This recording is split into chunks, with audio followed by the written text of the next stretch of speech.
धाकड़ खबर, बेखौफ सुबह बेबाक अंदाज।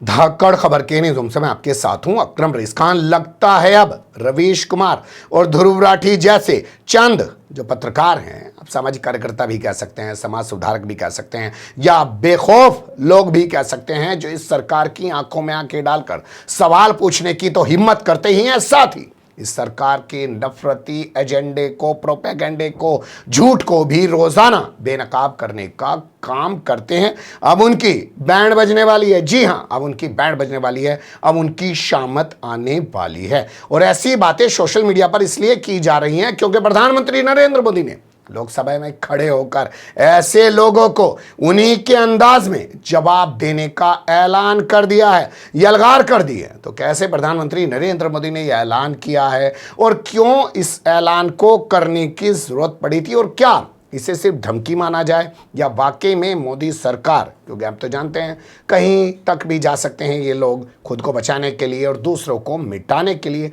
सब कुछ करेगी क्या? हर पहलू से आपको रूबरू कराने की कोशिश करेंगे। उससे पहले 2024 के चुनावी नतीजों को लेकर एक नजर डाल लेते हैं कुछ चीजों पर। आपको याद ही होगा प्रधानमंत्री नरेंद्र मोदी ने कितने सारे चैनलों को, यूट्यूब वालों को भी इंटरव्यू दिए हैं, दनादन इंटरव्यू, रोड शो किए हैं, दुनिया भर के हेलीकॉप्टर भाजपा के उड़ रहे थे। हर यूट्यूब चैनल पर, सोशल मीडिया पर बीजेपी का विज्ञापन चल रहा था। मैन स्ट्रीम मीडिया के दल्ले पत्रकार भी बीजेपी के हेलीकॉप्टर में अपने स्टिकर लगा लगा कर घूम रहे थे, रात दिन माहौल बनाने की कोशिश कर रहे थे, लेकिन कुछ भी काम नहीं आया।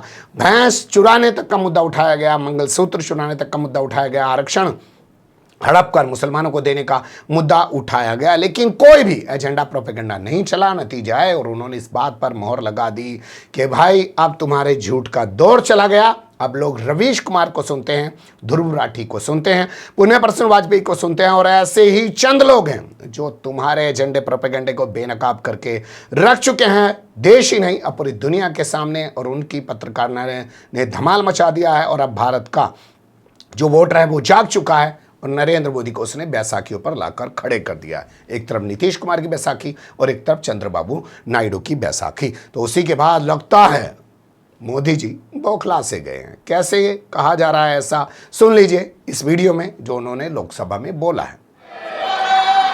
कांग्रेस के लिए भी इस देश की जनता ने जनादेश दिया है, और इस देश की जनादेश है कि आप वहीं बैठिए,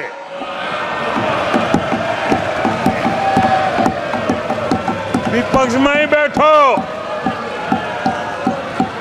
और तर्क खत्म हो जाए तो चीखते रहो, चिल्लाते रहो।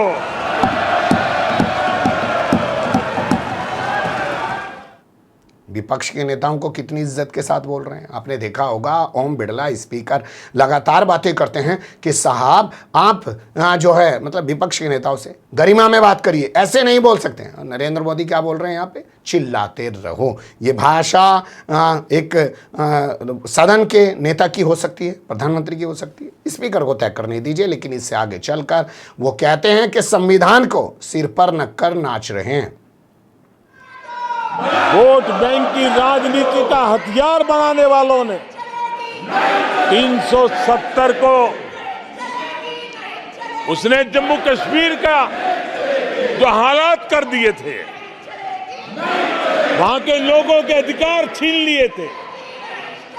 भारत का संविधान जम्मू की कश्मीर की सीमा में प्रवेश नहीं कर सकता था, और यहां संविधान सर पे रख करके नाचने वाले लोग संविधान को जम्मू कश्मीर में लागू करने का हौसला नहीं रखते।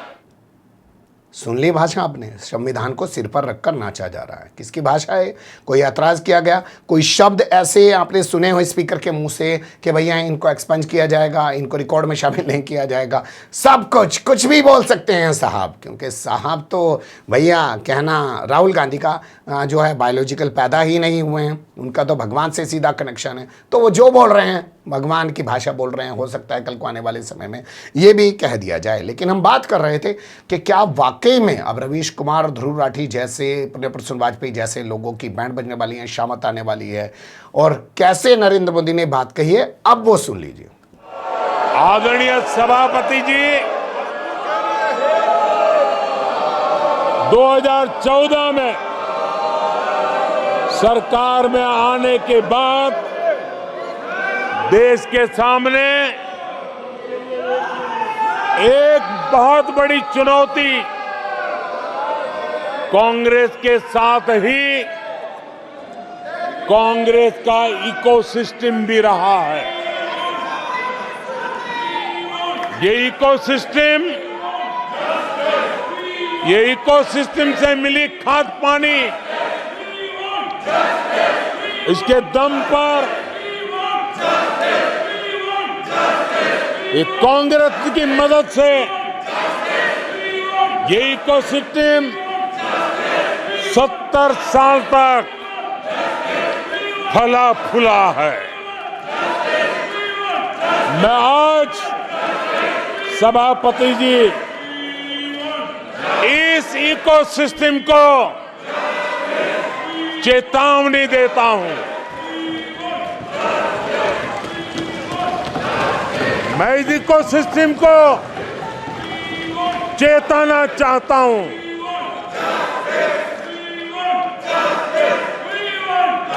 इकोसिस्टम की जो हरकतें हैं, जिस तरह इकोसिस्टम ने ठान लिया है कि देश की विकास यात्रा को रोक देंगे, देश की प्रगति को डिरेल कर देंगे, मैं आज इकोसिस्टम को बता देना चाहता हूं, उसकी हर साजिश का जवाब अब उसी की भाषा में मिलेगा।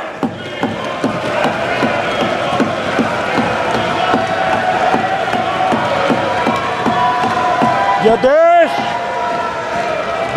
विरोधी साजिशों को कभी भी स्वीकार नहीं करेगा। सुन लिया आपने, इकोसिस्टम को नहीं छोड़ा जाएगा। इससे पहले आप जानते ही हैं खान मार्केट गैंग कहा गया था, अब इनको इकोसिस्टम कहा गया है और इन सब को चिन्हित किया जा रहा है और इन सब के खिलाफ उन्हीं के अंदाज में जवाब देने की बातें की जा रही हैं। कैसे वो जवाब दिया जाएगा, क्या वो जवाब देने का तरीका होगा, आने वाला वक्त बताएगा। लेकिन चीज़ें आसान नहीं होने वाली हैं। ऐसे लोगों के लिए दुकानें सबकी ये बंद कराने की कोशिश करेंगे, क्योंकि अब इन्हें पता चल गया है कि जो भी कुछ हो रहा है वो यहीं से हो रहा है। तुम्हारा नफरती झूठ का एजेंडा तार तार जो हो रहा है, बेनकाब जो हो रहा है, वो यहीं से हो रहा है। इसलिए अब सबसे पहला प्रहार ये यहीं पर करेंगे। फिलहाल के लिए अभी इतना ही। बने रहिएगा धाकड़ खबर के साथ। कमेंट्स के रूप में आप लोग अपनी राय दे सकते हैं, खबर को लाइक कर सकते हैं, चैनल को सब्सक्राइब कर सकते हैं और ज़्यादा से ज़्यादा हमारी खबरों को शेयर कर सकते हैं। फिर ऐसे ही किसी सुलगते हुए या उलझते मुद्दे लेकर मैं आपके सामने हूँगा हाजिर। फिलहाल अभी मुझे दें इजाज़त।